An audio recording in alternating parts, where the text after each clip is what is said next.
मी आज आपल्या समोर काही शेतीविषयी प्रॅक्टिकल गोष्टीविषयी आपल्याशी चर्चा करणार आहे। सध्या आपली भारतीय शेती ही अतिशय ट्रान्झॅक्शन फेजमध्ये आहे। शेतकरी हा शेतीकडे पाहत असताना अतिशय गोंधळून गेलेला आहे। शेती परवडते का नाही, शेती नुकसानीत जाती, शेतीमालाला भाव नाही, अशा बऱ्याच समस्येना शेतकरी सध्या ग्रास्त आहे। मी परभणी कृषी विद्यापीठामध्ये प्राध्यापक होतो। विशेषतः आंब्यावर माझं काम आहे। पुण्याला कृषी पणन मंडळामध्ये मी national institute of post harvest टेक्नॉलॉजीचा डायरेक्टर होतो 96 ते 2000।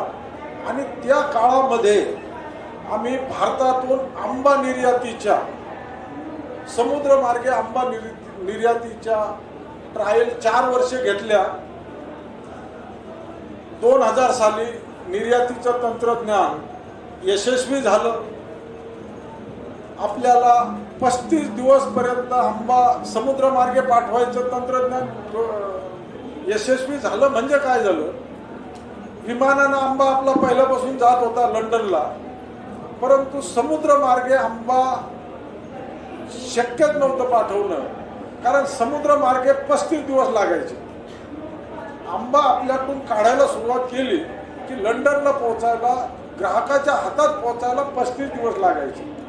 आणि इतक्या दिवस आंबा हा यांच्या क्वालिटीचा टिकला पाहिजे तर ते पैसे देतात। त्यांच्या क्वालिटीचा म्हणजे आपल्या क्वालिटीत आणि त्यांच्या क्वालिटीत आणखी फरक आहे। आपल्याकडे आंबा साधारणतः 10-11 दिवशी काढल्यानंतर 10व्या-11व्या दिवशी काढायला येतो, आपलं खायला येतो, म्हणजे तो पिकतो। त्यांना 10-11 दिवस झाले की ते म्हणतात हा उतरला आंबा। त्यांना 9व्या दिवशी पाहिजे, म्हणजे 18 TSHचा आंबा पाहिजे। त्या क्वालिटीचा आंबा मात्र त्यांना मिळाला की ते वाटेल तेवढे पैसे देतात। आता समुद्रमार्गेच का, विमानानं का नको? तर समुद्रमार्गे पाठवला तर 15.5 रुपये त्यावेळेस खर्च यायचा, आता काय 22-23 रुपये एका किलोला खर्च येतो। हाऊएव्हर विमानानं पाठवला तर 100 रुपये नुसतं एका किलोचं भाडं जाते, म्हणजे 5 पट आंबा त्याचं 5 पट भाडं नुसतं निर्यातीसाठी विमानाचं भाडं जातंय। त्यामुळं आम्ही ही ट्रायल घेतली औरंगाबाद, तुमचं कोकण, गोदावरी डिस्ट्रिक्ट आंध्रामधला आणि गुजरातमधून। हे करत असताना आमच्या हे लक्षात आलं की हे सगळे मोठे मोठे लोक यामध्ये आलेले। त्यावेळेस सामान्य शेतकऱ्याकडे आंबा नव्हता, मोठे मोठे लोक शेतकरी याच्यामध्ये इन्व्हॉल्व होते, सामान्य शेतकरी याच्यात नव्हता। आणि मग मी विचार केला की सामान्य शेतकरी जोपर्यंत डॉलर मिळवत नाही तोपर्यंत शेती सुधारली असं कसं म्हणता येईल?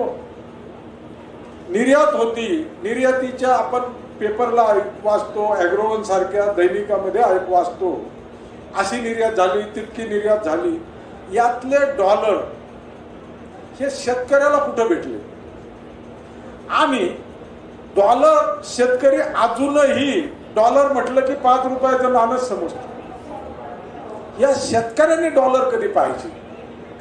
आणि हे पाहिजे असले तर या शेतकऱ्यांनी मोठ्या प्रमाणात एका क्वालिटीचा माल तयार केला आणि निर्यात केला तरच हे शक्य आहे। आणि यासाठी मी 2000 साली पुण्याहून परत आलो, कृषी पणन मंडळातून परत आलो परभणीला। आणि 2000 साली जिरडगाव म्हणून एक गाव आहे जालना जिल्ह्यामध्ये, तिथं 500 एकरवर कोणाचा 1 एकर, कोणाचा 2 एकर, 1 एकर, 2 एकर अशी 500 एकरवर एक सारखी केसर आंब्याची आंतरराष्ट्रीय तंत्रज्ञानानं लागवड केली. त्याला इन्सिटू लागवड म्हणतात. मी साऊथ आफ्रिका पाहिलं, परदेशात मी आंब्यासाठी सगळ्या जगात फिरलो. आपण इस्रायल, कोणी कंत माझी बाग टॉपची आहे, इस्रायल पद्धतीनं केलेली. व्हॉट इज इस्रायल पद्धत? इस्रायलमध्ये आंबा होतो, खूप चांगला होतो. इस्रायलला मी नेहमीच जातो. परंतु खरी टेक्नॉलॉजी आंब्यामध्ये साऊथ आफ्रिकेनं आणली. आणि ती मी माझ्या भाषणाच्या शेवटी आपल्याला बोलणार आहे. मी आता गडकरी साहेबाला सुद्धा ते तंत्रज्ञानाविषयी थोडंसं अवगत केलं आणि ते म्हटले की तुम्ही सुरू करा. आता काटोके इथं आहेत गटशेतीवाले, आम्हाला त्यांनी आश्वासन दिलं की तुम्ही सुरू करा अल्ट्रा हाय डेन्सिटी अति घन लागवड आंब्यामधली, आणि काही अडचणी असल्या तर मला सांगा, मी मदत करतो. मित्र, ह्या सगळ्या गोष्टी करत असताना शेतकरी मात्र शेतीविषयी एकदम नकारात्मक भावनेनं शेतीविषयी राहतो. याचं कारण काय की प्रत्येक वेळेस त्याचं म्हणणं असतं शेती परवडत नाही, शेती परवडत नाही. बरोबर आहे? आता शेती परवडत नाही. काय झालं, मी 2002-03 ला अमेरिकेचे फार मोठे शास्त्रज्ञ, आंतरराष्ट्रीय कीर्तीचे पोस्ट हार्वेस्ट टेक्नॉलॉजी ज्याला म्हणतात, असे डॉक्टर कार्टर, दिल्लीला आम्ही 8-10 दिवस बरोबर होतो. एक दिवस डॉक्टर कार्टरला मी विचारलं की साहेब, तुम्ही अमेरिकेत असता, अमेरिकेमध्ये आयुष्य गेलं तुमचं, अमेरिकेमधली शेती परवडती पण भारतातली शेती परवडत नाही, याचं कारण काय? मला असं वाटत होतं की हे लंब चौडं उत्तर देतील की तुमच्याकडं तंत्रज्ञान वापरत नाहीत, पाणी कमी आहे, जमिनी खराब आहे, काहीतरी अशा कारणाचं 5-10 कारणं ते देतील. त्यांनी एकाच वाक्यात उत्तर दिलं, जे हे की आपल्याकडं सरासरी पर होल्डिंग 2 एकर जमीन येते. हाऊएव्हर अमेरिकेमध्ये पर माणूस किंवा पर होल्डिंग ही 6000 एकरची. आणि तुम्ही एक लक्षात घ्या, कितीही तुम्ही प्रयत्न केले, कितीही तुम्ही एकत्रित पद्धतीनं प्रयत्न केले, तरीही 6000 एकरवाल्याला तुम्ही कॉम्पीट करू शकाल का? तंत्रज्ञानाच्या दृष्टीनं कॉम्पीट करू शकाल का? आता गंमत अशी आहे, मी आंबा तज्ञ म्हणून ओळखला जातो. 1 एकरवाला आंबा लावायचा असला मी त्याच्याकडे जातो का? हाऊएव्हर 6000 एकर आंबा जर त्याचा असला, आता तुम्हाला एक गंमत सांगतो. मी साऊथ आफ्रिकेमध्ये मी एक आंब्याची बाग पाहिली, त्याचे मी तुम्हाला फोटोग्राफ दाखवीन. 5000 acre single field, single share, 2500 acre आंबा आणि 2500 एकर मोसंबी. आता त्याच्याकडं त्याची संशोधनाची लॅबोरेटरी होती, त्याचंच एक धरण आहे छोटंसं शेतात. तुम्ही म्हणता आम्हाला धरण करून द्या, पाणी आणून द्या, सरकारनं करून द्या. त्याचं स्वतःचं धरण आहे, त्याचं निर्यात हाऊस स्वतःच आहे. ऑर्गॅनिकचं वेगळं, ट्रॅडिशनलचं वेगळं, सगळं मशिनरीनं होतं. आणि सगळ्यात महत्वाची गोष्ट मी आता तुम्हाला सांगितलं की मी कापसेला बोलवायचं म्हटलं की आपण 3दा विचार करतो की याला निदान जाण्या येण्याचे काहीतरी द्यावं लागेल, हा येणार नाही. अहो, माझ्यासारखे 6 कापसे त्याच्या नोकरीला आहेत तिथं. याचं कारण काय? लाख घ्यायचे का, 1.5 लाख घ्यायचे का, 2 लाख घे, चल, माझं आंबा चांगला आला पाहिजे. तंत्रज्ञान, तू जे काय तंत्रज्ञान असेल ते पैसे घेऊन दे. आता आपल्याकडं असं होऊ शकतं का? 1 एकर 2 एकरवाला करू शकतो का असं? ही परिस्थिती आपल्याकडं जर आणायची असेल, आता तुम्ही एक लक्षात घ्या, 6000 एकर जमीन, यामुळं काय होतं, जमीन लहान असल्यामुळं आपल्याकडं जो घरातला चांगला शिकला, थोड्याही नोकरीला गेला तो बाहेर जातो. कुठंही नोकरी लागू द्या, कोऑपरेटिव्ह बँकेत चपराशीची लागली तरी त्याला जा नोकरीला. आणि जो राहिलेला असतो, काहीच नाही जमलं, तो शेतीमध्ये ठेवला जातो. मेजॉरिटी अशिक्षित म्हणजे जो शिकला की तो बाहेर पाठवला जातो. आणि दुसरी गोष्ट, आता हे हळदे साहेब बोलले काय बरं का, काटेकोर म्हणजे ॲक्युरेट तंत्रज्ञानाचा अभाव. आपल्याकडं तो एक प्रश्न येतो की छोट्या छोट्या शेत्या आहे, कोण येऊन तुम्हाला तंत्रज्ञान देईल हो? चांगलं तंत्रज्ञान कोण सांगत बसेल? आपणही काही त्याला देत नाही, मग आपण नंतर कंटाळून जातो. त्याचं काय खरं नाही म्हणते ते तंत्रज्ञान वालायचं. आपण आपलंच करा आणि तशात आपण मागं पडतो. हलाख्याची आर्थिक व सामाजिक परिस्थिती तुम्ही एक लक्षात घ्या, जे सोशो इकॉनॉमिक स्टेटस आहे शेतकऱ्याचं हे अतिशय वीक आहे. तुम्ही बँकेत गेले, शेतकरी असला त्याला जरा नंतरच या म्हणते. एखादा शिक्षक आला, थोडासा काही एखादा कारकून आला कुठला, तरी त्याला या म्हणते साहेब बसा खुर्चीवर बसा, अरे बेल वाजवते, चहा आण रे. शेतकरी म्हटला की त्याच्याकडे कोणी पाहत, बरोबर आहे. तर हे सोशो इकॉनॉमिक स्टेटस शेतकऱ्याचं अतिशय कमी आहे. नंतर यामुळं काय व्हायला लागलं बरं का, की आता शेतकरी भाव नाही, तुमचे शेती परवडत नाही, नेते मंडळीच्या मागं फिरणं, बाजूच्या मोठं गाव असतं, शहर असतं, तालुका वगैरे, मार्केट प्लेस, तिथं दररोज उठलं की तिथं जाणं, यातून शेतकऱ्याचा शेतीविषयीचा आत्मविश्वास कमी होत चालला. आणि हा विशेष म्हणजे नवीन युवकांचा. यातून हे युवक आता शेतीच्या ऐवजी दुसरीकडे वेळ घालायला लागले आणि त्यामुळं आत्मविश्वास गमावल्यामुळं शेतीकडे लक्ष नाही राहिले. आणि तंत्रज्ञान न वापरलं की शेतीमध्ये फायदा राहत नाही. यामुळं धोका सहन करण्याची ताकद शेतकऱ्याची कमी असते. धोका सहन करण्याची ताकद कमी असण्याचं कारण मात्र निसर्ग आहे. कधी काय होईल, कधी पाऊस येईल. आता सोयाबीन पुऱ्या महाराष्ट्रामध्ये सोयाबीन सारखं म्हणजे हे जे नुकसान आहे, हे नुकसान सगळं हातातोंडाशी आलेलं गेलं. त्यामुळं शेतकरी परत काय होईल पुढं याची भीती असते. आणि शेवटी कितीही काही म्हटलं आपण तर आपल्याला जागतिक स्पर्धा शेतकऱ्याला मी सांगतो या स्पर्धेत उतरावंच लागणार आहे. मग आपण म्हणू माझा 2 एकर कापूस, 1 एकर गहू, 1 एकर हरभर, मी कशाला जागतिक स्पर्धा, मी कशाला काय करू. तुमचा 1 एकर कापूस जरी असला तरी त्याचा भाव ठरवण्यासाठी आंतरराष्ट्रीय लेवलच्याच विचार होतो. तुम्हाला माहित असेल माग कापसाचे भाव 4-5 महिन्यापूर्वी थोडेसे बरे होते. अमेरिकेचा कापूस आला की भाव पडले. तर आपल्याला जागतिक लेवलच्या स्पर्धेत उतरल्याशिवाय आपली शेती परवडणार नाही, हे कृपया लक्षात घ्या. त्याचं मी तुम्हाला थोडक्यात, आणि याच्यासाठी तुम्हाला एकमेव एक पर्याय गट शेती करणं.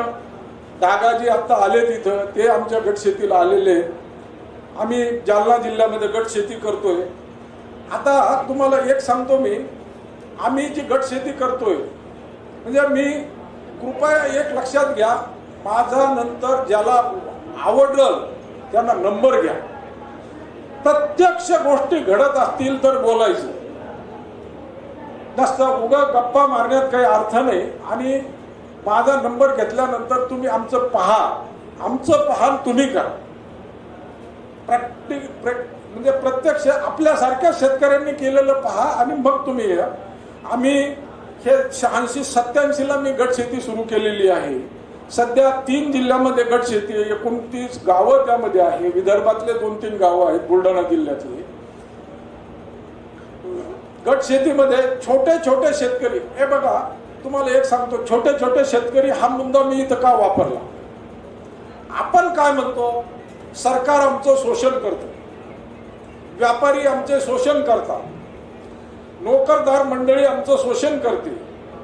परंतु हे सगळं खरं जरी असलं तरी सगळ्यात मोठं शोषण खेड्यातल्या शेतकऱ्यांचं जर कोण करत असेल तर गावातला सरपंच, माजी सरपंच, थोडासा शिकलेले, जरा धडपड करून त्याला बँकेत घेऊन जाणारे, तहसील ऑफिसमध्ये कृषी अधिकाऱ्याकडे घेऊन जाणारे, हे पहिलं शोषण करणारे त्याचे आहेत. सामान्य शेतकऱ्याचे जो खास अवतावर असतो याचं शोषण खरे हे मंडळी करतात.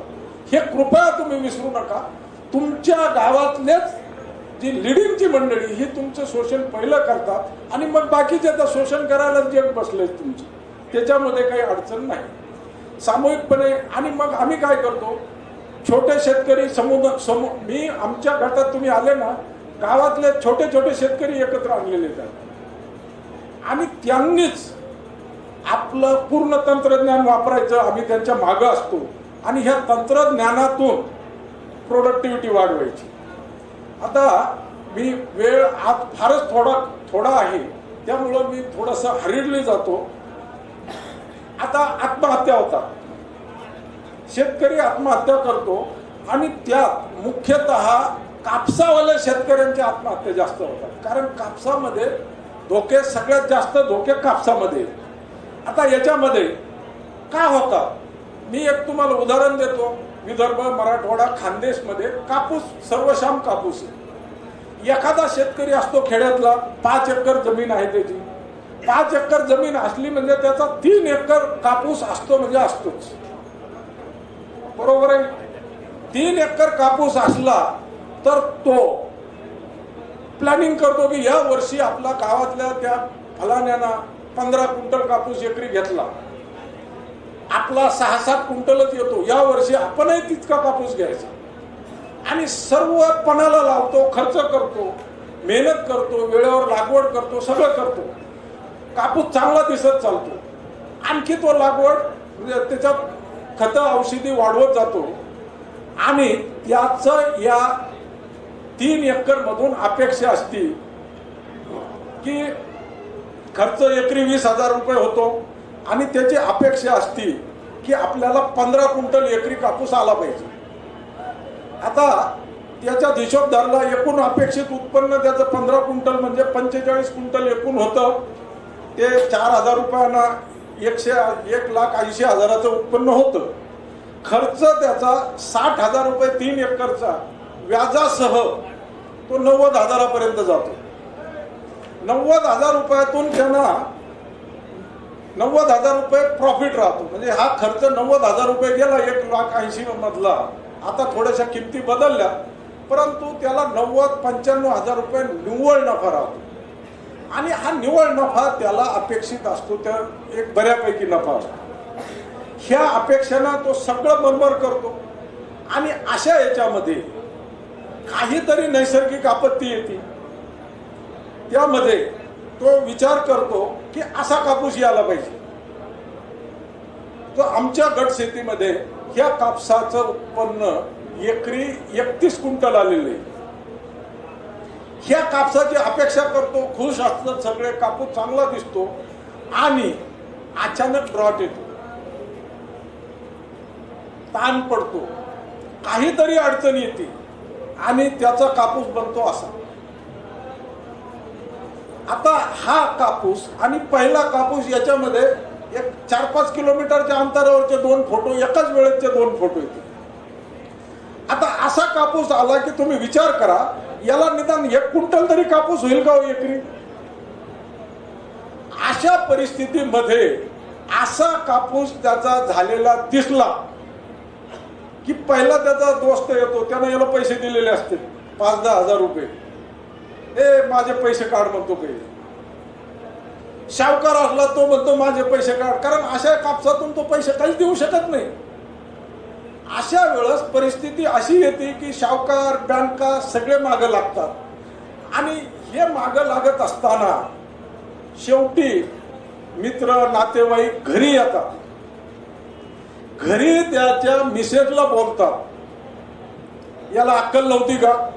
इतके पैसे खर्च केले, कशाला एवढे पैसे खर्च केले? आता काय करायचं, आमचं काय करायचं, आमचे पैसे काढा.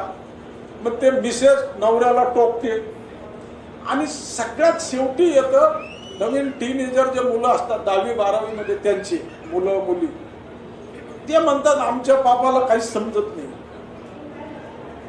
आणि हे त्याला अनबिअरेबल होतं, त्याला सहन होत नाही. आणि अशा वेळेस मग तो एक तर दारू काय त्याला सुचत नाही, काही त्याच्यातून मार्ग सापडत नाही. अशा याच्यात आता आम्ही काय करतो, हे आमच्या गटशेतीतले कापूस आम्ही याच्यामध्ये त्याला पूर्ण तंत्रज्ञान देतो. पूर्ण तंत्रज्ञानामधून हा जो अगोदरचा कापूस आहे 2012चा कापूस आहे, ज्या वर्षी भयानक मराठवाड्यामध्ये आतापर्यंतचा सगळ्यात मोठा दुष्काळ होता, त्या साली हा कापूस होता. त्याला लाल्या रोगाचं तर कापसाचं धोके कोणते, प्रोटेक्टिव्ह इरिगेशन गरजेचं असतं, लाल्या येतो, रस शोषण किडी जे आता मगा कापूस पाहिला तो, अशा याच्यातून त्याचं उत्पन्न कमी होतं. अशा याच्यातून त्याला जर फुल प्रूफ टेक्नॉलॉजी आपण त्याच्या बांधावर दिली, भाषणं करून नाही, शिवार फेरीतून रिपीटेड त्याच्याकडे जाऊन कमी खर्चातली नॅशनल लेवलचे तज्ज्ञ डॉक्टर बैनाडे, डॉक्टर पवार आमच्याकडे आहेत, मी आंब्याचा तज्ज्ञ, फळबागेचा तज्ज्ञ, ह्या तज्ज्ञाच्या याच्यातून दिली तर आम्ही त्याचं उत्पन्न 8-9 क्विंटलच्या खाली काही केलं तर जाऊ देत नाही. आणि 2004 पासून आम्ही हे करतोय. आतापर्यंत आमचं उत्पन्न 12च्या खाली आलेलं नाही. या वर्षी जसं विदर्भात कापसाला झटका बसलेला आहे, तसंच आमच्या जालना जिल्ह्यामध्ये झटका बसलेला आहे. पावसानं भयंकर धिंगाणा घातलेला आहे. बुलढाणा आहे, जालना आहे. अशा परिस्थितीत सुद्धा आमचा या वर्षी सुद्धा 12चा उतार आहे. आता हे असे कुठल्याही नॅचरल कॅलॅमिटीज आल्या आणि त्याला जर कधी 8 क्विंटलच्या खाली उतारा गेला नाही, 3 एकरमध्ये 8 त्रिक 24,000 रुपये, 24 क्विंटल होतं, 24,96,000 रुपये त्याला उत्पन्न येतं. म्हणजे खर्च जे 90,000 झालेला असतो त्याची तोंड मिळवणी होती. ज्याचे त्याचे पैसे दिले जातात, सगळे बसतात, त्याच्या मिसेस ते बसतात आणि मग म्हणतात यांना यावर्षी खूप चांगले प्रयत्न केले होते, तर नॅचरल कॅलॅमिटीज एवढ्या आल्या, त्यांना जाऊ दे आता, पण पुढच्या वर्षी परत डबल ताकदीनं आपण त्याच्यात होतो. हे जोपर्यंत होत नाही तोपर्यंत आपल्याला ह्या आत्महत्या ह्या गोष्टी आपल्या कमी होणार नाही मित्र. आता कापसामध्ये आमचं कापसाचं उत्पादन एकरी 20 क्विंटल सरासरी आहे. एकरी 20 क्विंटल सरासरी आहे. आणि काही शेतकरी आमचं 30 क्विंटल कापूस घेतात. हे याच्यासाठी साधी टेक्नॉलॉजी सरांशी गडकरी महोदयांशी मग बोललो मी, ते म्हणे आपल्याकडे असं करायचंय.